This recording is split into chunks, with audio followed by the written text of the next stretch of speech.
Mga kapatid, minsan koleksyon, pwede ring dekorasyon. Pero madalas na pampahappy lang ang mga anik-anik. Sa mga artikulo ng ilang lifestyle magazine, sinasabing itong terminong anik-anik ay variation na lang ng katagang ano-ano, literal, kung ano-ano lang. Itong mga anik-anik sinasabing resulta rin ng pagkahilig ng mga tao ngayon sa tinatawag na maximalism.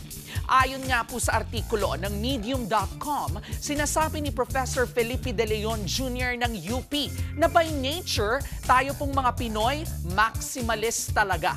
Mahilig po tayong mangolekta ng kung ano-anong mga bagay, hindi lang bilang pangdekorasyon, kundi para magpaalala at magpatibay ng mga koneksyon. Creative expression nga raw itong maituturing na mapapansin din sa ating mga ninuno.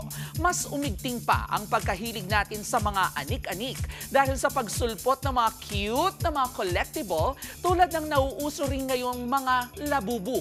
Yung mga maliliit na version nito, hindi lamang po na i-display na ipangsasabit pa bilang pangpalamuti sa mga bag at kahit na nga po sa mga damit.